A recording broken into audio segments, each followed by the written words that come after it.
ਮੈਂ ਬੜੀ ਹੀ ਹੈਰਾਨੀ ਦੇ ਨਾਲ ਆਪਣੀ ਮਾਸੀ ਦੀ ਗੱਲ ਸੁਣ ਰਹੀ ਸੀ, ਜਿਹੜੀ ਕਿ ਮੈਨੂੰ ਹੁਣ ਉਹ ਸੱਚ ਦੱਸ ਰਹੀ ਸੀ ਜਿਸ ਨੇ ਉਸ ਨੂੰ ਪੂਰੇ ਪਿੰਡ ਵਿੱਚ ਬਦਨਾਮ ਕਰ ਦਿੱਤਾ ਸੀ। ਮੇਰੇ ਬਚਪਨ ਵਿੱਚ ਹੀ ਮੇਰੇ ਮੰਮੀ ਡੈਡੀ ਮੈਨੂੰ ਇਸ ਦੁਨੀਆ ਤੋਂ ਛੱਡ ਕੇ ਚਲੇ ਗਏ ਸੀ। ਮੇਰੀ ਮਾਸੀ ਨੇ ਹੀ ਮੈਨੂੰ ਪਾਲਿਆ ਸੀ। ਮੈਂ ਉਸੀ ਦੇ ਘਰ ਰਹਿੰਦੀ ਸੀ। ਮੇਰੀ ਮਾਸੀ ਤੇ ਮਾਸੜ ਸਾਂਵਲੇ ਰੰਗ ਦੇ ਸਨ ਤੇ ਉਹਨਾਂ ਦੇ ਬੱਚੇ ਵੀ ਉਹਨਾਂ ਵਾਂਗ ਸਾਂਵਲੇ ਰੰਗ ਦੇ ਹੀ ਸਨ। ਪਰ ਉਹਨਾਂ ਦੀ ਸਭ ਤੋਂ ਛੋਟੀ ਬੇਟੀ ਬਹੁਤ ਹੀ ਜ਼ਿਆਦਾ ਖੂਬਸੂਰਤ ਸੀ, ਰੂਈ ਦੇ ਫੰਬੇ ਵਾਂਗ ਚਿੱਟੀ, ਸਾਰੇ ਪਰਿਵਾਰ ਤੋਂ ਅਲੱਗ, ਆਪਣੇ ਸਾਰੇ ਭੈਣ ਭਾਈਆਂ ਤੋਂ ਵੱਖਰੀ ਸੀ। ਪਿੰਡ ਵਾਲਿਆਂ ਨੇ ਉਹਨਾਂ ਦਾ ਮਜ਼ਾਕ ਬਣਾਇਆ ਕਿ ਉਹ ਪਿੰਡ ਦੀ ਜਿਸ ਵੱਡੀ ਹਵੇਲੀ ਵਿੱਚ ਕੰਮ ਕਰਦੇ ਹਨ ਉੱਥੋਂ ਕਿਸੇ ਦੀ ਬੱਚੀ ਨੂੰ ਚੁੱਕ ਲਿਆਏ ਹਨ। ਪਰ ਮੇਰੀ ਮਾਸੀ ਤੇ ਮਾਸੜ ਨੇ ਇਸ ਗੱਲ ਦਾ ਕਦੇ ਵੀ ਕੋਈ ਜਵਾਬ ਨਹੀਂ ਦਿੱਤਾ। ਉਹ ਹਮੇਸ਼ਾ ਐਵੇਂ ਹੀ ਕਹਿੰਦੇ ਰਹੇ ਕਿ ਇਹ ਸਾਡੀ ਬੱਚੀ ਹੈ, ਪਰ ਉਹ ਇਸ ਬੱਚੀ ਨੂੰ ਆਪਣੇ ਦੂਜੇ ਬੱਚਿਆਂ ਨਾਲੋਂ ਜ਼ਿਆਦਾ ਪਿਆਰ ਕਰਦੇ। ਉਹਦੇ ਕੱਪੜੇ ਵੀ ਦੂਜੇ ਬੱਚਿਆਂ ਨਾਲੋਂ ਜ਼ਿਆਦਾ ਵਧੀਆ ਹੁੰਦੇ ਤੇ ਉਸ ਨੂੰ ਇਸ ਤਰ੍ਹਾਂ ਦੇ ਕੰਮ ਵੀ ਨਹੀਂ ਲਗਾਇਆ ਜਾਂਦਾ ਜਿਸ ਤਰ੍ਹਾਂ ਦੇ ਅਸੀਂ ਕਰਦੇ ਸੀ। ਮੈਂ ਹਮੇਸ਼ਾ ਸੋਚਦੀ ਰਹਿੰਦੀ ਕਿ ਅਜਿਹਾ ਕੀ ਹੈ ਇਸ ਬੱਚੀ ਵਿੱਚ, ਜਿਹੜਾ ਕਿ ਮੇਰੀ ਮਾਸੀ ਇਸ ਦਾ ਜ਼ਿਆਦਾ ਖਿਆਲ ਰੱਖਦੀ ਹੈ ਤੇ ਇਸ ਨੂੰ ਜ਼ਿਆਦਾ ਪਿਆਰ ਕਰਦੀ ਹੈ। ਇੱਥੋਂ ਤੱਕ ਕਿ ਜੇ ਉਹ ਬੱਚੀ ਕਦੇ ਮਿੱਟੀ ਵਿੱਚ ਖੇਡਣ ਵੀ ਲੱਗ ਜਾਂਦੀ ਤਾਂ ਮੇਰੀ ਮਾਸੀ ਉਸ ਨੂੰ ਤੁਰੰਤ ਗੋਦੀ ਵਿੱਚ ਉਠਾ ਲੈਂਦੀ ਤੇ ਸਾਰਾ ਦਿਨ ਗੋਦੀ ਚੱਕੀ ਰੱਖਦੀ। ਮੇਰੀ ਮਾਸੀ ਉਸ ਬੱਚੀ ਨੂੰ ਹਵੇਲੀ 'ਚ ਵੀ ਲੈ ਕੇ ਜਾਂਦੀ ਸੀ, ਜਿੱਥੇ ਕਿ ਦੂਜੇ ਬੱਚਿਆਂ ਨੂੰ ਜਾਣ ਦੀ ਪਰਮਿਸ਼ਨ ਨਹੀਂ ਸੀ। ਹੌਲੀ ਹੌਲੀ ਉਹ ਬੱਚੀ ਵੀ ਵੱਡੀ ਹੁੰਦੀ ਗਈ ਤੇ ਮੇਰਾ ਵੀ ਵਿਆਹ ਹੋ ਗਿਆ ਤੇ ਮੈਂ ਆਪਣੇ ਸਸੁਰਾਲ ਚਲੇ ਗਈ। ਉਸ ਬੱਚੀ ਦਾ ਨਾਮ ਅਨਾਇਆ ਸੀ। ਇੱਕ ਦਿਨ ਮੈਂ ਮਾਸੀ ਨੂੰ ਮਿਲਣ ਲਈ ਘਰ ਆਈ ਤਾਂ ਦੇਖਿਆ ਕਿ ਮਾਸੀ ਬਿਨਾਂ ਵਜ੍ਹਾ ਤੋਂ ਰੋਈ ਜਾ ਰਹੀ ਸੀ, ਜਿਵੇਂ ਕੋਈ ਉਸ ਦਾ ਆਪਣਾ ਮਰ ਗਿਆ ਹੋਵੇ। ਮੈਂ ਉਸ ਨੂੰ ਕਈ ਵਾਰ ਪੁੱਛਿਆ ਪਰ ਉਸ ਨੇ ਮੈਨੂੰ ਕੁਝ ਨਹੀਂ ਦੱਸਿਆ। ਉਸ ਦਾ ਇਸ ਤਰ੍ਹਾਂ ਰੋਣਾ ਮੇਰੇ ਮਨ ਵਿੱਚ ਕਈ ਤਰ੍ਹਾਂ ਦੇ ਸਵਾਲ ਖੜੇ ਕਰ ਰਿਹਾ ਸੀ। ਕੁਝ ਦਿਨ ਲੰਘ ਗਏ ਤਾਂ ਮੈਂ ਇੱਕ ਹੋਰ ਗੱਲ ਨੋਟਿਸ ਕੀਤੀ ਕਿ ਮਾਸੀ ਅਨਾਇਆ ਤੋਂ ਹੁਣ ਖਫਾ ਜੀ ਰਹਿਣ ਲੱਗੀ ਸੀ। ਕੁਝ ਦਿਨਾਂ ਬਾਅਦ ਪਿੰਡ ਵਿੱਚ ਰੌਲਾ ਪੈ ਗਿਆ ਸੀ ਕਿ ਅਨਾਇਆ ਘਰੋਂ ਭੱਜ ਗਈ ਹੈ। ਸਾਰੇ ਲੋਕ ਗੱਲਾਂ ਕਰਦੇ ਸਨ ਕਿ ਜਿਸ ਬੱਚੀ ਨੂੰ ਇੰਨੇ ਲਾਡਾਂ ਪਿਆਰਾਂ ਨਾਲ ਪਾਲਿਆ, ਸਭ ਤੋਂ ਜ਼ਿਆਦਾ ਪਿਆਰ ਕੀਤਾ, ਉਹੀ ਅੱਜ ਉਹਨਾਂ ਦਾ ਮੂੰਹ ਕਾਲਾ ਕਰਕੇ ਭੱਜ ਗਈ ਹੈ। ਜਿਵੇਂ ਹੀ ਇਹ ਖਬਰ ਮੇਰੇ ਕੰਨਾਂ ਵਿੱਚ ਪਈ ਤਾਂ ਮੈਂ ਦੌੜੀ ਦੌੜੀ ਆਪਣੀ ਮਾਸੀ ਦੇ ਘਰ ਪਹੁੰਚ ਗਈ ਸੀ। ਜਦ ਮੈਂ ਘਰ ਪਹੁੰਚੀ ਤਾਂ ਦੇਖਿਆ ਕਿ ਮਾਸੀ ਰੋਈ ਜਾ ਰਹੀ ਸੀ। ਮਾਸੜ ਵੀ ਸਿਰ ਨੀਵਾਂ ਕਰੀ ਖੜੇ ਸਨ। ਮੈਂ ਦੇਖਿਆ ਕਿ ਮੇਰੀ ਮਾਸੀ ਤੇ ਮਾਸੜ ਦੋਨਾਂ ਦੇ ਚਿਹਰੇ ਪੀਲੇ ਪੈ ਗਏ ਸਨ। ਉਹ ਅੱਖਾਂ ਵਿੱਚ ਦੋਨਾਂ ਹੀ ਗੱਲਾਂ ਕਰ ਰਹੇ ਸਨ। ਇਸ ਤਰ੍ਹਾਂ ਲੱਗਦਾ ਸੀ ਜਿਵੇਂ ਉਹ ਕੁਝ ਛੁਪਾ ਰਹੇ ਹੋਣ। ਉਹਨਾਂ ਦੀ ਇਸ ਹਰਕਤ ਨੇ ਮੈਨੂੰ ਸੋਚਾਂ ਵਿੱਚ ਪਾ ਦਿੱਤਾ। ਸਾਰਾ ਦਿਨ ਲੋਕ ਆਉਂਦੇ ਜਾਂਦੇ ਰਹੇ। ਮੈਂ ਸੋਚ ਲਿਆ ਸੀ ਕਿ ਅੱਜ ਸ਼ਾਮ ਨੂੰ ਮੈਂ ਮਾਸੀ ਤੋਂ ਸੱਚਾਈ ਪੁੱਛ ਕੇ ਹੀ ਰਹਾਂਗੀ। ਜਦ ਸ਼ਾਮ ਹੋ ਗਈ ਮੈਂ ਪੁੱਛਣ ਵਾਲੀ ਹੀ ਸੀ ਕਿ ਇੰਨੇ ਨੂੰ ਮੇਰੇ ਪਤੀ ਮੈਨੂੰ ਲੈਣ ਆ ਗਏ, ਕਿਉਂਕਿ ਮੇਰੀ ਸੱਸ ਬਹੁਤ ਜ਼ਿਆਦਾ ਬਿਮਾਰ ਸੀ ਤੇ ਉਸ ਨੂੰ ਹਸਪਤਾਲ ਲੈ ਕੇ ਜਾਣਾ ਸੀ। ਮੈਂ ਆਪਣੀ ਮਾਸੀ ਨੂੰ ਇਹ ਕਹਿ ਕੇ ਉੱਥੋਂ ਆ ਗਈ ਕਿ 1-2 ਦਿਨਾਂ ਤੱਕ ਮੈਂ ਵਾਪਸ ਆਵਾਂਗੀ ਤੇ ਫਿਰ ਇਸ ਮਸਲੇ 'ਤੇ ਗੱਲ ਕਰਦੇ ਹਾਂ। ਪਰ ਕਿਸਮਤ ਦੀ ਕਰਨੀ ਅਜਿਹੀ ਹੋਈ ਕਿ ਦੂਜੇ ਦਿਨ ਹੀ ਮੇਰੀ ਸੱਸ ਇਸ ਦੁਨੀਆ ਤੋਂ ਚਲੇ ਗਈ। ਉਹਨਾਂ ਦਾ ਸੰਸਕਾਰ ਤੇ ਹੋਰ ਵਿਧੀਆਂ ਕਰਦੇ ਕਰਾਉਂਦੇ 10-12 ਦਿਨ ਲੰਘ ਗਏ। ਮੇਰੀ ਸੱਸ ਦੇ ਜਾਣ ਤੋਂ ਬਾਅਦ ਮੇਰੇ ਤੇ ਬਹੁਤ ਸਾਰੀਆਂ ਜ਼ਿੰਮੇਵਾਰੀਆਂ ਪੈ ਗਈਆਂ। ਮੈਂ ਮਾਸੀ ਦੀਆਂ ਸਾਰੀਆਂ ਗੱਲਾਂ ਭੁੱਲ ਗਈ ਤੇ ਮੈਂ ਕੁਝ ਵੀ ਨਾ ਪੁੱਛ ਸਕੀ। ਮੇਰੀ ਮਾਸੀ ਇਹਨਾਂ ਦਿਨਾਂ ਵਿੱਚ ਬਹੁਤ ਪਰੇਸ਼ਾਨ ਸੀ। ਮੇਰੇ ਮਾਸੜ ਜੀ ਵੀ ਹੁਣ ਬਹੁਤ ਸ਼ਾਂਤ ਰਹਿਣ ਲੱਗੇ ਸਨ। ਅਕਸਰ ਉਹ ਰਾਤ ਨੂੰ ਹੀ ਦੋਨੇ ਬਾਹਰ ਜਾਂਦੇ ਸਨ। ਇੱਕ ਵਾਰ ਫਿਰ ਤੋਂ ਮੇਰੇ ਮਨ ਵਿੱਚ ਸ਼ੱਕ ਪੈਦਾ ਹੋ ਗਿਆ ਸੀ ਕਿ ਜਾਂ ਤਾਂ ਮੇਰੀ ਮਾਸੀ ਕੁਝ ਗਲਤ ਕਰ ਰਹੀ ਹੈ ਜਾਂ ਫਿਰ ਮੇਰੀ ਮਾਸੀ ਨਾਲ ਕੁਝ ਗਲਤ ਹੋ ਰਿਹਾ ਹੈ। ਜਿਵੇਂ ਜਿਵੇਂ ਦਿਨ ਲੰਘ ਰਹੇ ਸਨ ਮੇਰਾ ਸ਼ੱਕ ਵੀ ਵੱਧਦਾ ਜਾ ਰਿਹਾ ਸੀ। ਫਿਰ ਇੱਕ ਦਿਨ ਅਨਾਇਆ ਵਾਪਸ ਆ ਗਈ, ਪਰ ਉਹ ਇਕੱਲੀ ਨਹੀਂ ਆਈ ਸੀ। ਉਸ ਨਾਲ ਇੱਕ ਮੁੰਡਾ ਵੀ ਸੀ, ਜਿਸ ਨੂੰ ਦੇਖ ਕੇ ਅਸੀਂ ਸਾਰੇ ਦੰਗ ਰਹਿ ਗਏ, ਕਿਉਂਕਿ ਉਹ ਮੁੰਡਾ ਵੱਡੀ ਹਵੇਲੀ ਦਾ ਛੋਟਾ ਮਾਲਕ ਸੀ, ਜਿਸ ਤੇ ਪਿੰਡ ਦੀਆਂ ਅੱਧੀਆਂ ਕੁੜੀਆਂ ਮਰਦੀਆਂ ਸਨ। ਉਹ ਬਹੁਤ ਹੀ ਸੋਹਣਾ ਸੀ, ਗੋਰਾ ਚਿੱਟਾ, ਉੱਚਾ ਲੰਬਾ ਕੱਦ।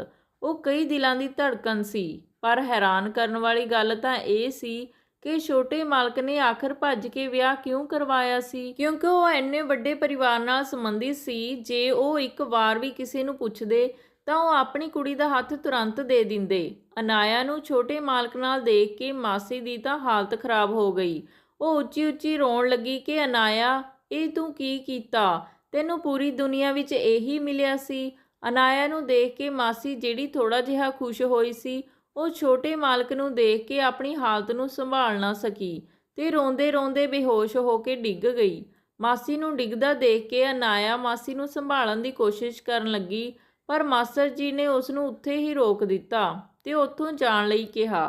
ਪਿੰਡ ਦੇ ਲੋਕ ਅੱਖਾਂ ਕੱਢ-ਕੱਢ ਕੇ ਨਜ਼ਾਰਾ ਦੇਖ ਰਹੇ ਸਨ ਤੇ ਗੱਲਾਂ ਕਰ ਰਹੇ ਸਨ ਕਿ ਦੇਖੋ ਅਨਾਇਆ ਦੀ ਹਿੰਮਤ ਤੇ ਮਾਂ ਜਿਸ ਹਵੇਲੀ ਵਿੱਚ ਸਾਰੀ ਉਮਰ ਨਮਕ ਖਾਧਾ ਤੇ ਬੇਟੀ ਦੇ ਅੱਜ ਉੱਥੇ ਹੀ ਵਿਆਹ ਕਰਾਉਣ ਤੇ ਰੋ ਰਹੀ ਹੈ। ਮਾਸਟਰ ਜੀ ਦੇ ਕਹਿਣ ਤੇ ਅਨਾਇਆ ਰੋਂਦੀ ਹੋਈ ਉੱਥੋਂ ਚਲੀ ਗਈ। ਜਦ ਮਾਸੀ ਨੂੰ ਹੋਸ਼ ਆਇਆ ਤਾਂ ਉਸਨੇ ਸਭ ਤੋਂ ਪਹਿਲਾਂ ਅਨਾਇਆ ਦੇ ਬਾਰੇ ਪੁੱਛਿਆ ਕਿ ਅਨਾਇਆ ਕਿੱਥੇ ਹੈ। ਮਾਸਟਰ ਜੀ ਨੇ ਕਿਹਾ ਕਿ ਮੈਂ ਉਸ ਨੂੰ ਘਰ ਤੋਂ ਕੱਢ ਦਿੱਤਾ ਹੈ। ਇਸ ਤੇ ਮਾਸੀ ਜੀ ਹੋਰ ਵੀ ਰੋਣ ਲੱਗੀ ਤੇ ਕਹਿਣ ਲੱਗੀ ਕਿ ਅਨਾਇਆ ਦੇ ਪਾਪਾ ਆਪਾਂ ਤੋਂ ਗੁਨਾਹ ਹੋ ਗਿਆ, ਆਪਾਂ ਕੁਝ ਕਰ ਨਾ ਸਕੇ, ਬਹੁਤ ਵੱਡਾ ਗੁਨਾਹ ਹੋ ਗਿਆ ਹੈ। ਇਹ ਕੋਈ ਗੁਨਾਹ ਹੀ ਨਹੀਂ ਸਗੋਂ ਸਾਥੋਂ ਬਹੁਤ ਵੱਡਾ ਪਾਪ ਹੋ ਗਿਆ ਹੈ। ਇਹੀ ਗੱਲਾਂ ਕਰਦੇ ਕਰਦੇ ਮਾਸੀ ਫਿਰ ਤੋਂ ਬੇਹੋਸ਼ ਹੋ ਗਈ। ਮੇਰਾ ਦਿਮਾਗ ਉੱਥੇ ਹੀ ਅਟਕ ਗਿਆ। ਮੈਂ ਸੋਚਾਂ ਵਿੱਚ ਪੈ ਗਈ ਕਿ ਮਾਸੀ ਤੋਂ ਅਜਿਹਾ ਕਿਹੜਾ ਗੁਨਾਹ ਹੋ ਗਿਆ ਜੋ ਇੰਨਾ ਰੋਈ ਜਾ ਰਹੀ ਹੈ। ਮੈਂ ਉਸ ਰਾਤ ਆਪਣੇ ਪਤੀ ਨੂੰ ਪੁੱਛ ਕੇ ਮਾਸੀ ਦੇ ਘਰ ਹੀ ਰੁਕ ਗਈ ਸੀ ਤਾਂ ਕਿ ਮੈਂ ਮਾਸੀ ਤੋਂ ਪੂਰੀ ਸੱਚਾਈ ਜਾਣ ਸਕਾਂ, ਕਿਉਂਕਿ ਮਾਸੀ ਕੁਝ ਨਾ ਕੁਝ ਤਾਂ ਜ਼ਰੂਰ ਲੁਕੋ ਰਹੀ ਸੀ। ਸ਼ਾਮ ਤੱਕ ਪਿੰਡ ਵਾਲੇ ਆ ਕੇ ਮਾਸੀ ਦਾ ਹਾਲ ਚਾਲ ਪੁੱਛਦੇ ਰਹੇ। ਸਾਰੇ ਇਹੀ ਕਹਿੰਦੇ ਸਨ ਕਿ ਮੁੰਡੇ ਦਾ ਘਰ-ਬਾਰ ਐਡਾ ਵੱਡਾ ਹੈ, ਤੈਨੂੰ ਤਾਂ ਖੁਸ਼ ਹੋਣਾ ਚਾਹੀਦਾ ਹੈ ਕਿ ਇਹੋ ਜਿਹਾ ਦਮਾਦ ਮਿਲਿਆ ਹੈ। ਸਾਰੇ ਲੋਕ ਇਹੋ ਜਿਹੇ ਦਮਾਦ ਚਾਹੁੰਦੇ ਹਨ ਤੇ ਤੂੰ ਰੋ ਰਹੀ ਹੈ। ਲੋਕਾਂ ਦੀਆਂ ਅਜਿਹੀਆਂ ਗੱਲਾਂ ਸੁਣ ਕੇ ਮਾਸੀ ਹੋਰ ਜ਼ਿਆਦਾ ਰੋਣ ਲੱਗ ਜਾਂਦੀ। ਇਸ ਦੀ ਵਜ੍ਹਾ ਕਰਕੇ ਮੈਂ ਉਸ ਤੋਂ ਬਾਅਦ ਕਿਸੇ ਨੂੰ ਮਾਸੀ ਕੋਲ ਜਾਣ ਨਹੀਂ ਦਿੱਤਾ। ਜਿਹੜਾ ਵੀ ਆਉਂਦਾ ਸੀ ਉਸ ਨੂੰ ਕਹਿ ਦਿੰਦੀ ਕਿ ਮਾਸੀ ਸੋ ਰਹੀ ਹੈ।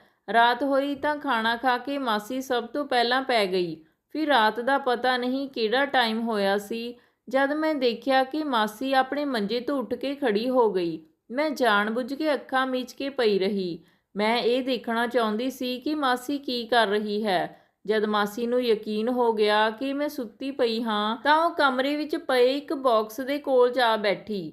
ਫਿਰ ਮਾਸੀ ਨੇ ਇੱਕ ਚਾਬੀ ਦੇ ਨਾਲ ਉਹ ਬਕਸਾ ਖੋਲ੍ਹ ਲਿਆ। ਮੈਨੂੰ ਯਾਦ ਆਇਆ ਕਿ ਮਾਸੀ ਨੇ ਸਾਨੂੰ ਕਦੇ ਵੀ ਉਹ ਬਾਕਸ ਖੋਲ੍ਹਣ ਨਹੀਂ ਦਿੱਤਾ ਸੀ। ਮੈਂ ਹੁਣ ਉੱਠ ਕੇ ਬੈਠ ਗਈ ਸੀ, ਪਰ ਹੁਣ ਮਾਸੀ ਦਾ ਧਿਆਨ ਮੇਰੇ ਵੱਲ ਤੋਂ ਹਟ ਕੇ ਉਸ ਬਕਸੇ ਵੱਲ ਸੀ। ਉਹ ਬਕਸੇ ਵਿੱਚੋਂ ਕੁਝ ਚੀਜ਼ਾਂ ਕੱਢ ਕੇ ਬਾਹਰ ਰੱਖ ਰਹੀ ਸੀ। ਮੈਂ ਹਮੇਸ਼ਾ ਸੋਚਦੀ ਸੀ ਕਿ ਮਾਸੀ ਇਸ ਬਕਸੇ ਵਿੱਚ ਆਪਣੇ ਗਹਿਣੇ ਵਗੈਰਾ ਰੱਖਦੀ ਹੋਵੇਗੀ, ਇਸੇ ਲਈ ਉਹ ਸਾਨੂੰ ਕਦੇ ਖੋਲ੍ਹਣ ਨਹੀਂ ਦਿੰਦੀ।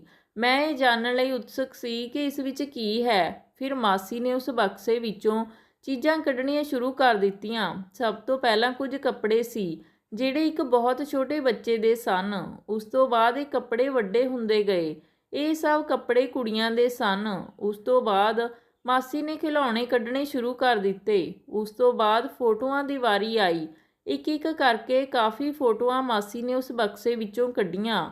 ਮੈਂ ਜਦ ਦਿਮਾਗ ਲਾ ਕੇ ਸੋਚਿਆ ਤਾਂ ਉਹਨਾਂ ਵਿੱਚੋਂ ਕੁਝ ਕੱਪੜੇ ਅਨਾਇਆ ਦੇ ਸਨ ਜਿਹੜੇ ਕਿ ਉਹ ਬਚਪਨ ਤੋਂ ਲੈ ਕੇ ਹੁਣ ਤੱਕ ਪਾਉਂਦੀ ਆ ਰਹੀ ਸੀ, ਤੇ ਕੁਝ ਖਿਡੌਣੇ ਵੀ ਉਸੇ ਦੇ ਹੀ ਸਨ ਤੇ ਬਾਕੀ ਦੇ ਕੱਪੜੇ ਅਤੇ ਖਿਡੌਣੇ ਤਾਂ ਅਨਾਇਆ ਦੇ ਕੋਲ ਕਦੇ ਦੇਖੇ ਨਹੀਂ ਸਨ। ਫਿਰ ਮਾਸੀ ਨੇ ਫੋਟੋਆਂ ਦੇਖਣੀਆਂ ਸ਼ੁਰੂ ਕਰ ਦਿੱਤੀਆਂ।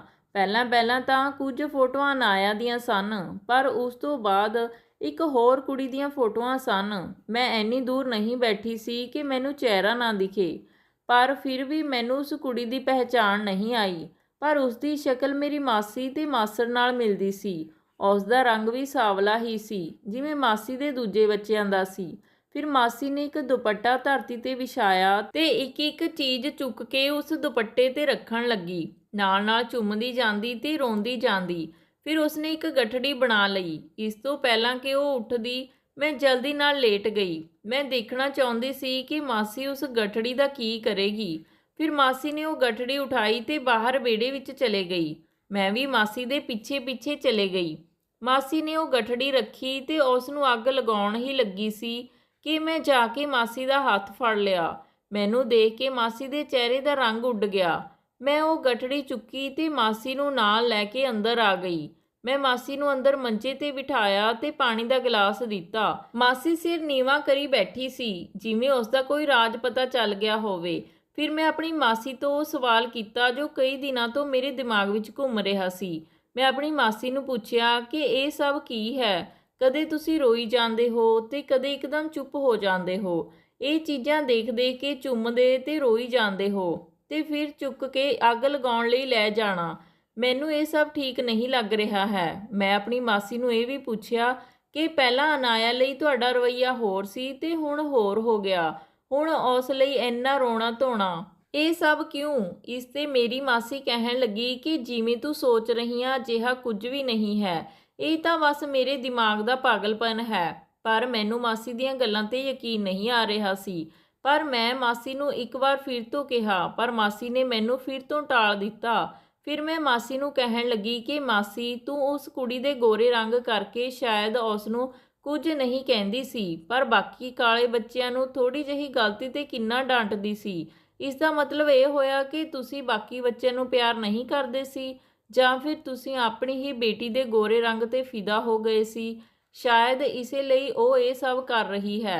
ਇਸ ਇਲਜ਼ਾਮ ਨਾਲ ਮਾਸੀ ਦੀਆਂ ਅੱਖਾਂ ਨਮ ਹੋ ਗਈਆਂ ਸਨ ਤੇ ਉਸਨੇ ਮੈਨੂੰ ਸੱਚਾਈ ਦੱਸਣੀ ਸ਼ੁਰੂ ਕਰ ਦਿੱਤੀ। ਤੇ ਫਿਰ ਉਸਨੇ ਮੈਨੂੰ ਉਹ ਰਾਜ ਦੱਸਿਆ ਜੋ ਹੁਣ ਤੱਕ ਉਸਨੇ ਸਾਰੀ ਦੁਨੀਆ ਤੋਂ ਲੁਕੋ ਕੇ ਰੱਖਿਆ ਸੀ। ਮਾਸੀ ਨੇ ਬੋਲਣਾ ਸ਼ੁਰੂ ਕਰ ਦਿੱਤਾ। ਉਹ ਕਹਿਣ ਲੱਗੀ ਕਿ 20 ਸਾਲ ਪਹਿਲਾਂ ਦੀ ਗੱਲ ਹੈ। ਉਦੋਂ ਮੈਂ ਪ੍ਰੈਗਨੈਂਟ ਸੀ ਤੇ ਅਸੀਂ ਵੱਡੀ ਹਵੇਲੀ ਵਾਲਿਆਂ ਦੇ ਘਰ ਕੰਮ ਕਰਦੇ ਸੀ।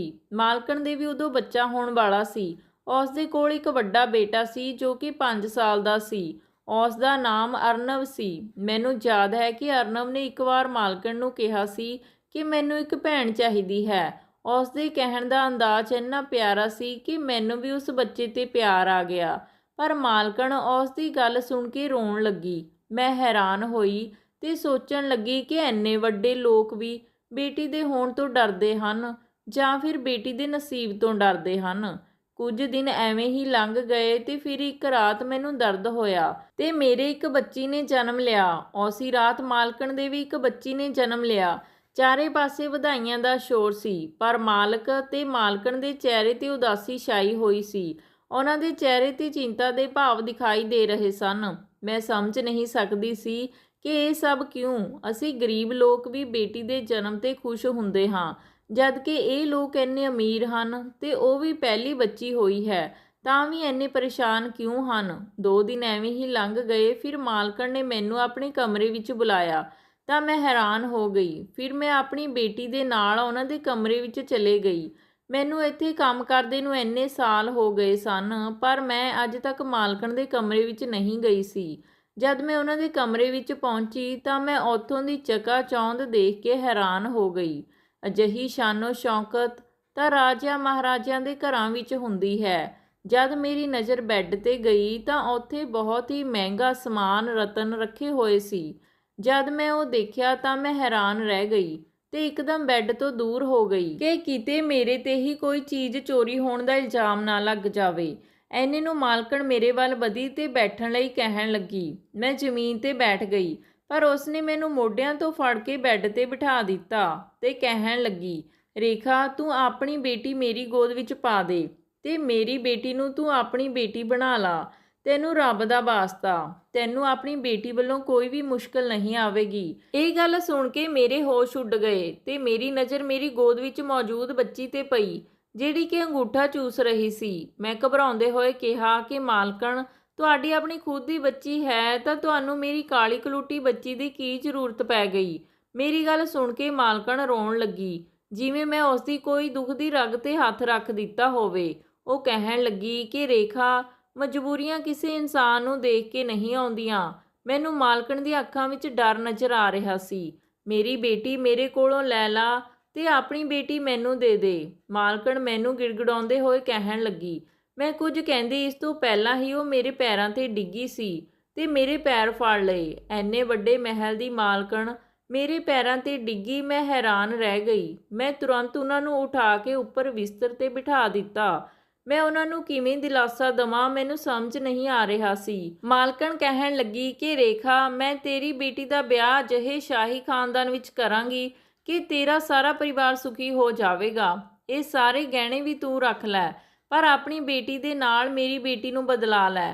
ਮੇਰੀ ਮਾਲਕਣ ਦਾ ਦਿਲ ਇਸੀ ਗੱਲ 'ਤੇ ਫਿਰ ਤੋਂ ਟੁੱਟ ਗਿਆ ਸੀ। ਮੈਂ ਮਾਲਕਣ ਨੂੰ ਕਹਿਣ ਲੱਗੀ ਕਿ ਮੈਂ ਕਿਵੇਂ ਬਿਨਾਂ ਵਜ੍ਹਾ ਤੋਂ ਆਪਣੀ ਬੇਟੀ ਕਿਸੇ ਨੂੰ ਦੇ ਸਕਦੀ ਹਾਂ। ਤੇ ਫਿਰ ਮੇਰੇ ਪਤੀ ਕਿਵੇਂ ਮੰਨਣਗੇ। ਮੇਰੀ ਗੱਲ ਸੁਣ ਕੇ ਉਹ ਮੈਨੂੰ ਆਪਣੀ ਮਜਬੂਰੀ ਦੱਸਣ ਲੱਗੀ। ਉਹਨਾਂ ਦੀ ਆਵਾਜ਼ ਵਿੱਚ ਦਰਦ ਸੀ। ਉਹ ਮੈਨੂੰ ਦੱਸਣ ਲੱਗੀ ਕਿ ਮੇਰੀ ਇਹ ਨੰਨੀ ਜਿਹੀ ਜਾਨ ਕਿਸੇ ਗੁਨਾਹ ਦਾ ਸ਼ਿਕਾਰ ਹੋਣ ਵਾਲੀ ਹੈ। ਇੱਕ ਰਾਤ ਮੈਂ ਤੇ ਮਾਲਿਕ ਕਿਸੇ ਵਿਆਹ ਤੋਂ ਘਰ ਵਾਪਸ ਆ ਰਹੇ ਸੀ। ਮੌਸਮ ਬਹੁਤ ਖਰਾਬ ਸੀ। ਮੀਂਹ ਪੈ ਰਿਹਾ ਸੀ। ਗੱਡੀ ਦੀ ਹੈਡਲਾਈਟ ਜਗਾਉਣ ਤੋਂ ਬਾਅਦ ਵੀ ਅੱਗੇ ਕੁਝ ਵੀ ਸਾਫ਼ ਦਿਖਾਈ ਨਹੀਂ ਦੇ ਰਿਹਾ ਸੀ। ਹਨੇਰੇ ਵਿੱਚ ਪਤਾ ਨਹੀਂ ਇੱਕ ਬੱਚੀ ਕਿਵੇਂ ਸਾਡੀ ਗੱਡੀ ਦੇ ਸਾਹਮਣੇ ਆ ਗਈ। ਉਹ ਉਸ ਪਿੰਡ ਦੇ ਠਾਕੁਰ ਦੀ ਕੁੜੀ ਸੀ। ਪਤਾ ਨਹੀਂ ਉਹ ਇੰਨੀ ਰਾਤ ਹੋਏ ਉੱਥੇ ਕੀ ਕਰਨ ਆਈ ਸੀ। ਉਹ ਬਹੁਤ ਹੀ ਜ਼ਿਆਦਾ ਖੂਬਸੂਰਤ ਸੀ, ਪਰੀਆਂ ਵਰਗੀ ਲੱਗਦੀ ਸੀ। ਠਾਕੁਰ ਨੇ ਸਾਨੂੰ ਪੰਚਾਇਤ ਦੇ ਸਾਹਮਣੇ ਪੇਸ਼ ਕੀਤਾ ਸੀ। ਉਹ ਲੋਕ ਆਪਣੀ ਬੇਟੀ ਦੀ ਹੱਤਿਆ ਨੂੰ ਮਾਫ਼ ਕਰਨ ਲਈ ਤਿਆਰ ਨਹੀਂ ਸਨ, ਪਰ ਕਿਉਂਕਿ ਅਸੀਂ ਅਜਿਹਾ ਜਾਣਬੁੱਝ ਕੇ ਨਹੀਂ ਕੀਤਾ ਸੀ, ਇਸ ਲਈ ਸਾਨੂੰ ਮੌਤ ਦੀ ਸਜ਼ਾ ਨਾ ਸੁਣਾ ਕੇ ਪੰਚਾਇਤ ਨੇ ਇੱਕ ਅਨੋਖੀ ਸਜ਼ਾ ਸੁਣਾ ਦਿੱਤੀ। ਉਹ ਇਹ ਸੀ ਕਿ ਜੇ ਸਾਡੇ ਘਰ ਬੇਟੀਆਂ ਹੁੰਦੀਆਂ ਹਨ ਤਾਂ ਉਹ ਜਦੋਂ 18 ਸਾਲ ਤੋਂ ਉੱਪਰ ਹੋ ਜਾਣਗੀਆਂ ਤਾਂ ਉਹਨਾਂ ਵਿੱਚੋਂ ਜਿਹੜੀ ਸਭ ਤੋਂ ਜ਼ਿਆਦਾ ਖੂਬਸੂਰਤ ਹੋਵੇਗੀ ਉਸ ਨੂੰ ਸਜ਼ਾ ਦੇ ਰੂਪ ਵਿੱਚ ਠਾਕੁਰ ਪਰਿਵਾਰ ਨੂੰ ਦੇ ਦਿੱਤਾ ਜਾਵੇਗਾ। ਉਹ ਲੋਕ ਉਸ ਕੁੜੀ ਦਾ ਵਿਆਹ ਆਪਣੇ ਕਿਸੇ ਵੀ ਮੁੰਡੇ ਨਾਲ ਕਰਵਾ ਕੇ ਲੈ ਜਾਣਗੇ। ਅੱਗੇ ਚੱਲ ਕੇ ਉਹ ਕੁੜੀ ਨਾਲ ਜੋ ਵੀ ਕਰਨਗੇ ਉਹ ਉਹਨਾਂ ਦੀ ਮਰਜ਼ੀ ਹੋਵੇਗੀ, ਪਰ ਕੁੜੀ ਓਨੀ ਹੀ ਖੂਬਸੂਰਤ ਹੋਣੀ ਚਾਹੀਦੀ ਹੈ। ਬਦਸੂਰਤ ਕੁੜੀ ਜਾਂ ਪੈਸੇ ਉਹ ਨਹੀਂ ਲੈਣਗੇ। ਤੇ ਸਾਡੀ ਤਾਂ ਇੱਕ ਹੀ ਕੁੜੀ ਹੈ, ਉਹ ਤੂੰ ਦੇਖ ਹੀ ਰਹੀ ਆ ਕਿ ਹੁਣੇ ਤੋਂ ਕਿੰਨੀ ਖੂਬਸੂਰਤ ਹੈ। ਇਹ ਕਹਿ ਕੇ ਬੱਚੀ ਨੂੰ ਉਸਨੇ ਮੇਰੇ ਸਾਹਮਣੇ ਕੀਤਾ ਸੀ। ਉਹ ਇਸ ਤਰ੍ਹਾਂ ਲੱਗ ਰਹੀ ਸੀ ਜਿਵੇਂ ਚੰਦ ਦਾ ਟੁਕੜਾ ਹੋਵੇ। ਇਸ ਦਾ ਮਤਲਬ ਇਹ ਸੀ ਕਿ ਇਸੇ ਬੱਚੀ ਨੇ ਹੀ ਠਾਕੁਰ ਦੇ ਘਰ ਜਾਣਾ ਹੈ। ਫਿਰ ਮੈਂ ਆਪਣੀ ਬੱਚੀ ਵੱਲ ਦੇਖਿਆ। ਮੈਂ ਤੁਰੰਤ ਸਮਝ ਗਈ ਸੀ ਕਿ ਮਾਲਕਣ ਮੇਰੀ ਹੀ ਬੱਚੀ ਨੂੰ ਕਿਉਂ ਮੰਗ ਰਹੀ ਹੈ, ਕਿਉਂਕਿ ਮੇਰੀ ਬੇਟੀ ਦਾ ਰੰਗ ਵੀ ਮੇਰੇ ਦੂਜੇ ਬੱਚਿਆਂ ਦੀ ਤਰ੍ਹਾਂ ਕਾਲਾ ਹੀ ਸੀ। ਹੁਣ ਮੇਰੇ ਸਾਹਮਣੇ ਸਾਰੀਆਂ ਸੁੱਖ ਸੁਵਿਧਾਵਾਂ ਵੀ ਸਨ ਜਿਹੜੀਆਂ ਕਿ ਮੈਨੂੰ ਮਾਲਕਣ ਨੇ ਦੇਣ ਦਾ ਵਾਅਦਾ ਕੀਤਾ ਸੀ। ਮੇਰੇ ਬੇਟੇ ਦਾ ਭਵਿੱਖ ਤੇ ਬੇਟੀ ਦੀ ਜ਼ਿੰਦਗੀ ਸਭ ਕੁਝ ਮੇਰੀਆਂ ਅੱਖਾਂ ਦੇ ਸਾਹਮਣੇ ਘੁੰਮਣ ਲੱਗ ਗਿਆ ਸੀ। ਇਸ ਲਈ ਮੈਂ ਬੱਚੀਆਂ ਬਦਲਾਉਣ ਨੂੰ ਤਿਆਰ ਹੋ ਗਈ, ਜਿਸ ਤੇ ਮਾਲਕਣ ਦਾ ਚਿਹਰਾ ਇਸ ਤਰ੍ਹਾਂ ਖਿਲ ਗਿਆ ਸੀ ਜਿਵੇਂ ਉਸ ਨੂੰ ਜ਼ਿੰਦਗੀ ਦੀਆਂ ਸਾਰੀਆਂ ਖੁਸ਼ੀਆਂ ਮਿਲ ਗਈਆਂ ਹੋਣ। ਫਿਰ ਮਾਲਕਣ ਨੇ ਮੇਰੀ ਝੋਲੀ ਵਿੱਚ ਬਹੁਤ ਸਾਰੇ ਗਹਿਣੇ ਪਾ ਦਿੱਤੇ ਤੇ ਆਪਣੀ ਬੱਚੀ ਨੂੰ ਵੀ ਮੇਰੀ ਝੋਲੀ ਵਿੱਚ ਪਾ ਦਿੱਤਾ। ਮਾਲਕਣ ਨੇ ਮੈਨੂੰ ਕਿਹਾ ਕਿ ਤੂੰ ਇਸ ਬੱਚੀ ਨੂੰ ਹਵੇਲੀ ਵਿੱਚ ਲੈ ਆਇਆ ਕਰੀਂ ਮਿਲਣ ਲਈ। ਇਸ ਤਰ੍ਹਾਂ ਅਸੀਂ ਆਪਣੀ ਬੱਚੀਆਂ ਨੂੰ ਵੀ ਦੇਖ ਲਿਆ ਕਰਾਂਗੇ, ਪਰ ਇਹਨਾਂ ਨੂੰ ਕਦੇ ਇਹ ਨਹੀਂ ਦੱਸਾਂਗੇ ਕਿ ਇਹ ਕੌਣ ਹਨ। ਜਦ ਦੋਨੇ ਬੱਚੀਆਂ ਵੱਡੀਆਂ ਹੋ ਜਾਣਗੀਆਂ ਤੇ ਇਹਨਾਂ ਦੇ ਵਿਆਹ ਹੋ ਜਾਣਗੇ, ਫਿਰ ਇਹਨਾਂ ਨੂੰ ਸਾਰੀ ਸੱਚਾਈ ਦੱਸ ਦਵਾਂਗੇ। ਭਲਾ ਮਾਲਕਣ ਦੀ ਇਸ ਗੱਲ ਤੇ ਮੈਨੂੰ ਕੀ ਪਰੇਸ਼ਾਨੀ ਹੋ ਸਕਦੀ ਸੀ। ਮੈਂ ਤੁਰੰਤ ਹਾਂ ਕਹਿ ਦਿੱਤਾ। ਜਿਵੇਂ ਕਿਵੇਂ ਕਰਕੇ ਆਪਣੇ ਪਤੀ ਨੂੰ ਵੀ ਇਸ ਲਈ ਮਨਾ ਲਿਆ। ਇਸ ਤਰ੍ਹਾਂ ਸਾਡੇ ਗਰੀਬ ਘਰ ਵਿੱਚ ਇੱਕ ਰਾਜਕੁਮਾਰੀ ਪਲ ਰਹੀ ਸੀ ਤੇ ਸਾਡੀ ਬੇਟੀ ਉੱਥੇ ਮਹਿਲਾਂ ਵਿੱਚ ਆਪਣੀ ਜ਼ਿੰਦਗੀ ਗੁਜ਼ਾਰ ਰਹੀ ਸੀ। ਮੈਂ ਅਕਸਰ ਉੱਥੇ ਜਾ ਕੇ ਉਸ ਨੂੰ ਦੇਖਦੀ ਤੇ ਉਸ ਦੇ ਛੋਟੇ-ਛੋਟੇ ਕੱਪੜੇ ਤੇ ਫੋਟੋਆਂ ਚੋਰੀ ਛੁਪੇ ਉੱਥੋਂ ਚੁੱਕ ਲਿਆਉਂਦੀ। ਉਹਨਾਂ ਨੂੰ ਦੇਖ ਕੇ ਮੈਨੂੰ ਲੱਗਦਾ ਸੀ ਕਿ ਇਹੀ ਮੇਰੀ ਬੱਚੀ ਹੈ। ਜਿਸ ਤਰ੍ਹਾਂ ਤੈਅ ਹੋਇਆ ਸੀ, ਮੈਂ ਅਨਾਇਆ ਨੂੰ ਵੀ ਮਹਿਲ ਵਿੱਚ ਮਾਲਕਣ ਨਾਲ ਮਿਲਾਉਣ ਲਈ ਲੈ ਕੇ ਜਾਂਦੀ ਸੀ। ਉਹ ਉੱਥੇ ਜਾ ਕੇ ਅਰਨਬ ਨਾਲ ਖੇਲਦੀ ਰਹਿੰਦੀ ਤੇ ਮੈਂ ਵੀ ਉਸ ਨੂੰ ਖੇਲਣ ਦਿੰਦੀ। ਸਮਾਂ ਐਵੇਂ ਹੀ ਗੁਜ਼ਰਦਾ ਜਾ ਰਿਹਾ ਸੀ ਤੇ ਸਾਡੀਆਂ ਬੱਚੀਆਂ ਵੀ ਵੱਡੀਆਂ ਹੁੰਦੀਆਂ ਜਾ ਰਹੀਆਂ ਸੀ। ਜਦੋਂ ਅਨਾਇਆ ਤੇ ਰੇਨੂਕਾ 18 ਸਾਲ ਦੀਆਂ ਹੋ ਗਈਆਂ ਤਾਂ ਠਾਕੁਰ ਪਰਿਵਾਰ ਨੇ ਜੋ ਸਜ਼ਾ ਦੇ ਤੌਰ ਤੇ ਤੈਅ ਹੋਇਆ ਸੀ ਉਸ ਦੀ ਮੰਗ ਕੀਤੀ ਤੇ ਉਹ ਰੇਨੂਕਾ ਨੂੰ ਦੇਖਣ ਲਈ ਘਰ ਆ ਗਏ ਸਨ। ਤੇ ਫਿਰ ਉਹੀ ਹੋਇਆ ਜੋ ਕਿ ਮਾਲਕਣ ਨੇ ਕਿਹਾ ਸੀ। ਉਹ ਰੇਨੂਕਾ ਨੂੰ ਆਪਣੇ ਨਾਲ ਨਹੀਂ ਲੈ ਕੇ ਗਏ। ਉਹਨਾਂ ਨੂੰ ਬਦਲੇ ਵਿੱਚ ਇੱਕ ਖੂਬਸੂਰਤ ਲੜਕੀ ਚਾਹੀਦੀ ਸੀ, ਕਾਲੀ ਕਲੂਟੀ ਨਹੀਂ, ਤੇ ਨਾ ਹੀ ਉਹ ਇੱਕ ਫੁੱਟੀ ਕੌੜੀ ਵੀ ਲੈ ਕੇ ਗਏ ਸੀ। ਮੈਂ ਹੈਰਾਨ ਸੀ, ਪਰ ਇਸ ਗੱਲ ਦਾ ਜਵਾਬ ਸਾਨੂੰ 3 ਦਿਨਾਂ ਬਾਅਦ ਮਿਲਿਆ ਸੀ, ਜਦ ਰੇਨੂਕਾ ਆਪਣੇ ਕਮਰੇ ਵਿੱਚ ਮਰੀ ਹੋਈ ਪਾਈ ਗਈ ਸੀ। ਖੂਨ ਦਾ ਬਦਲਾ ਖੂਨ ਨਾਲ ਉਹਨਾਂ ਨੇ ਲੈ ਲਿਆ ਸੀ। ਬੇਟੀ ਬਦਸੂਰਤ ਸੀ ਤਾਂ ਕੀ ਹੋਇਆ, ਬੇਟੀ ਤਾਂ ਸੀ। ਉਸ ਦਿਨ ਮਾਲਕਣ ਵੀ ਬਹੁਤ ਰੋਈ ਸੀ, ਕਿਉਂਕਿ ਰੇਨੂਕਾ ਨੂੰ ਉਸੇ ਨੇ ਹੀ ਪਾਲਿਆ ਸੀ ਤੇ ਮੈਂ ਵੀ ਬਹੁਤ ਰੋਈ ਸੀ। ਮੈਨੂੰ ਇਹ ਦੁੱਖ ਸੀ ਕਿ ਮੈਂ ਆਪਣੀ ਬੱਚੀ ਨੂੰ ਕਦੇ ਠੀਕ ਨਾਲ ਗਲੇ ਨਾਲ ਵੀ ਨਹੀਂ ਲਗਾ ਸਕੀ। ਫਿਰ ਕੁਝ ਦਿਨ ਲੰਘ ਗਏ ਤੇ ਇੱਕ ਹੋਰ ਭੁਚਾਲ ਸਾਡੇ ਸਾਹਮਣੇ ਆ ਗਿਆ। ਅਨਾਇਆ ਮੈਨੂੰ ਤੇ ਤੇਰੇ ਮਾਸੜ ਨੂੰ ਕਹਿਣ ਲੱਗੀ ਕਿ ਮੈਂ ਅਰਨਬ ਨਾਲ ਵਿਆਹ ਕਰਾਉਣਾ ਚਾਹੁੰਦੀ ਹਾਂ। ਇਸ ਲਈ ਅਸੀਂ ਤੁਰੰਤ ਉਸ ਨੂੰ ਮਨਾ ਕਰ ਦਿੱਤਾ। ਅਸੀਂ ਉਸ ਦਾ ਵਿਆਹ ਉਸ ਦੇ ਸਗੇ ਭਰਾ ਨਾਲ ਕਿਵੇਂ ਕਰਵਾ ਸਕਦੇ ਸੀ। ਇਹ ਤਾਂ ਬਹੁਤ ਵੱਡਾ ਪਾਪ ਸੀ ਜੋ ਕਿ ਅਨਾਇਆ ਸਾਨੂੰ ਕਰਨ ਨੂੰ ਕਹਿ ਰਹੀ ਸੀ। ਅਸੀਂ ਬਹੁਤ ਜ਼ਿਆਦਾ ਪਰੇਸ਼ਾਨ ਸੀ। ਅਜੇ ਅਸੀਂ ਇਹੀ ਸੋਚ ਰਹੇ ਸੀ ਕਿ ਇਸ ਸਮੱਸਿਆ ਤੋਂ ਕਿਵੇਂ ਛੁਟਕਾਰਾ ਪਾਇਆ ਜਾ ਸਕੇ ਕਿ ਅਗਲੇ ਹੀ ਦਿਨ ਅਨਾਇਆ ਘਰ ਤੋਂ ਭੱਜ ਗਈ। ਸਾਡੇ ਸਾਰੇ ਕੀਤੇ ਕਿਰਾਏ ਤੇ ਪਾਣੀ ਫਿਰ ਗਿਆ ਸੀ। ਜਿਸ ਬੱਚੀ ਦੀ ਜਾਨ ਬਚਾਉਣ ਦੇ ਲਈ ਅਸੀਂ ਆਪਣੀ ਬੱਚੀ ਤੱਕ ਖੋ ਦਿੱਤੀ ਸੀ, ਅੱਜ ਉਹੀ ਸਾਡਾ ਮੂੰਹ ਕਾਲਾ ਕਰਕੇ ਭੱਜ ਗਈ ਸੀ ਤੇ ਅੱਜ ਜਦ ਉਹ ਆਪਣੇ ਪਤੀ ਦੇ ਨਾਲ ਆਈ ਹੈ ਤਾਂ ਮੈਂ ਇਹ ਕਿਵੇਂ ਦੇਖ ਸਕਦੀ ਹਾਂ ਕਿ ਉਹ ਆਪਣੇ ਸਗੇ ਭਾਈ ਦੀ ਹੀ ਪਤਨੀ ਬਣ ਗਈ ਹੈ। ਮਾਸੀ ਮੈਨੂੰ ਸਭ ਕੁਝ ਦੱਸ ਚੁੱਕੀ ਸੀ। ਇੰਨਾ ਕਹਿ ਕੇ ਮਾਸੀ ਫੁੱਟ-ਫੁੱਟ ਕੇ ਰੋਣ ਲੱਗੀ। ਮੈਂ ਸੋਚ ਕੇ ਹੈਰਾਨ ਸੀ ਕਿ ਸਾਨੂੰ ਇੰਨਾ ਸਭ ਕੁਝ ਕਿਵੇਂ ਪਤਾ ਨਹੀਂ ਚੱਲਿਆ। ਮਾਸੀ ਦੇ ਦੁੱਖ ਤੇ ਤਕਲੀਫਾਂ ਨੂੰ ਸੋਚ ਕੇ ਮੇਰੀਆਂ ਵੀ ਅੱਖਾਂ ਵਿੱਚ ਹੰਝੂ ਆ ਗਏ। ਅਗਲੇ ਦਿਨ ਸਵੇਰੇ-ਸਵੇਰੇ ਮਾਸੀ ਤੇ ਮਾਸੜ ਜੀ ਹਵੇਲੀ ਜਾਣ ਲਈ ਤਿਆਰ ਹੋ ਗਏ ਸਨ। ਉਹਨਾਂ ਨੇ ਸੋਚ ਲਿਆ ਸੀ ਕਿ ਉਹ ਹੁਣ ਅਨਾਇਆ ਨੂੰ ਸਭ ਕੁਝ ਦੱਸ ਦੇਣਗੇ, ਉਸ ਤੋਂ ਕੁਝ ਵੀ ਨਹੀਂ ਛੁਪਾਉਣਗੇ। ਅੱਜ ਮੈਂ ਵੀ ਉਹਨਾਂ ਦੇ ਨਾਲ ਹੀ ਗਈ ਸੀ। ਜਦ ਅਸੀਂ ਹਵੇਲੀ ਪਹੁੰਚੇ ਤਾਂ ਮਾਲਕਣ ਸਾਹਮਣੇ ਹੀ ਮਾਲਕ ਨੂੰ ਚਾਹ ਦੇ ਰਹੀ ਸੀ। ਅੱਜ ਮਾਸੀ ਦਾ ਸਿਰ ਝੁਕਿਆ ਹੋਇਆ ਨਹੀਂ ਸੀ। ਉਹ ਉਹਨਾਂ ਦੋਨਾਂ ਦੇ ਸਾਹਮਣੇ ਕੁਰਸੀ ਤੇ ਬੈਠ ਗਈ। ਮਾਸੀ ਮਾਲਕ ਨੂੰ ਕਹਿਣ ਲੱਗੀ ਕਿ ਤੁਸੀਂ ਆਪਣੀ ਬੇਟੀ ਨੂੰ ਤਾਂ ਬਚਾ ਲਿਆ ਹੈ, ਪਰ ਇੱਕ ਬਹੁਤ ਵੱਡਾ ਪਾਪ ਕਰ ਦਿੱਤਾ ਹੈ। ਇਸ ਨਾਲ ਹੈਰਾਨ ਹੋ ਕੇ ਮਾਲਕਣ ਮਾਸੀ ਨੂੰ ਦੇਖਣ ਲੱਗੀ ਤੇ ਪੁੱਛਣ ਲੱਗੀ ਕਿ ਕੀ ਹੋਇਆ ਰੇਖਾ, ਤੂੰ ਇਸ ਤਰ੍ਹਾਂ ਕਿਉਂ ਕਹਿ ਰਹੀ ਆ? ਫਿਰ ਮੇਰੀ ਮਾਸੀ ਨੇ ਦੱਸਿਆ ਕਿ ਅਨਾਇਆ ਨੇ ਭੱਜ ਕੇ ਅਰਨਵ ਨਾਲ ਵਿਆਹ ਕਰਵਾ ਲਿਆ ਹੈ। ਆਖਿਰ ਸਗੇ ਭੈਣ ਭਾਈ ਕਿਸ ਤਰ੍ਹਾਂ ਵਿਆਹ ਕਰਵਾ ਸਕਦੇ ਹਨ? ਇਹ ਕਹਿੰਦੇ ਹੋਏ ਮਾਸੀ ਦੀਆਂ ਅੱਖਾਂ ਵਿੱਚ ਹੰਝੂ ਆ ਗਏ ਸਨ। ਮਾਲਕਣ ਨੇ ਇਹ ਗੱਲ ਸੁਣ ਕੇ ਅਨਾਇਆ ਤੇ ਅਰਨਵ ਨੂੰ ਅੰਦਰੋਂ ਆਵਾਜ਼ ਮਾਰ ਕੇ ਬੁਲਾਇਆ ਤੇ ਇੱਕ ਹੋਰ ਰਾਜ ਤੋਂ ਪਰਦਾ ਉਠਾਇਆ। ਅਰਨਵ ਸਾਡਾ ਸਗਾ ਬੇਟਾ ਨਹੀਂ ਹੈ, ਇਹ ਤਾਂ ਮੇਰੇ ਪਤੀ ਦੇ ਦੋਸਤ ਦਾ ਬੇਟਾ ਹੈ। ਕਿਉਂਕਿ ਇਸ ਦੇ ਮਾਂ-ਬਾਪ ਦੀ ਕਾਰ ਐਕਸੀਡੈਂਟ ਵਿੱਚ ਮੌਤ ਹੋ ਗਈ ਸੀ, ਇਸ ਲਈ ਇਸ ਨੂੰ ਅਸੀਂ ਪਾਲਿਆ ਸੀ। ਇਹ ਸਾਡਾ ਬੇਟਾ ਨਹੀਂ ਹੈ ਤੇ ਅਸੀਂ ਇਹਨਾਂ ਦੇ ਵਿਆਹ ਬਾਰੇ ਵੀ ਜਾਣਦੇ ਹਾਂ। ਮਾਲਕਣ ਦੀ ਗੱਲ ਸੁਣ ਕੇ ਮੇਰੀ ਮਾਸੀ ਦੇ ਤਾਂ ਹੋਸ਼ ਹੀ ਉੱਡ ਗਏ ਸਨ, ਕਿਉਂਕਿ ਮੇਰੀ ਮਾਸੀ ਨੂੰ ਇਹ ਸੱਚਾਈ ਦੱਸੀ ਹੀ ਨਹੀਂ ਗਈ ਸੀ। ਮਾਲਕਣ ਨੇ ਅੱਜ ਫਿਰ ਤੋਂ ਮੇਰੀ ਮਾਸੀ ਦੇ ਪੈਰਾਂ ਨੂੰ ਛੂਹਿਆ ਸੀ, ਪਰ ਅੱਜ ਮੇਰੀ ਮਾਸੀ ਉੱਥੋਂ ਉੱਠ ਕੇ ਆ ਗਈ ਸੀ ਤੇ ਮੈਂ ਰਸਤੇ ਵਿੱਚ ਇਹੀ ਸੋਚਦੀ ਰਹੀ ਕਿ ਕੀ ਸਾਰੇ ਦੁੱਖ ਬਲੀਦਾਨ ਗਰੀਬਾਂ ਦੇ ਲਈ ਹੀ ਲਿਖੇ ਹੋਏ ਹੁੰਦੇ ਹਨ। ਮਾਸੀ ਨੇ ਸਾਰੀ ਉਮਰ ਬਦਨਾਮੀ ਵੀ ਖੱਟੀ ਸੀ ਤੇ ਲੋਕਾਂ ਦੇ ਮਿਹਣੇ ਵੀ ਸੁਣੇ ਸਨ ਕਿ ਇਹ ਬੱਚੀ ਕਿੱਥੋਂ ਚੁੱਕ ਲਿਆਈ ਹੈ ਤੇ ਆਪਣੀ ਬੇਟੀ ਵੀ ਖੋ ਦਿੱਤੀ ਸੀ। ਕਿ ਗਰੀਬਾਂ ਦਾ ਖੁਸ਼ੀਆਂ ਤੇ ਕੋਈ ਅਧਿਕਾਰ ਨਹੀਂ ਹੁੰਦਾ। ਦੋਸਤੋ, ਇਹ ਸੀ ਅੱਜ ਦੀ ਕਹਾਣੀ। ਜੇ ਕਹਾਣੀ ਤੁਹਾਨੂੰ ਵਧੀਆ ਲੱਗੀ ਤਾਂ ਲਾਈਕ ਸ਼ੇਅਰ ਜ਼ਰੂਰ ਕਰ ਦਿਓ ਜੀ ਤੇ ਚੈਨਲ ਨੂੰ ਸਬਸਕ੍ਰਾਈਬ ਕਰਨਾ ਨਾ ਭੁੱਲਿਓ। ਧੰਨਵਾਦ ਜੀ।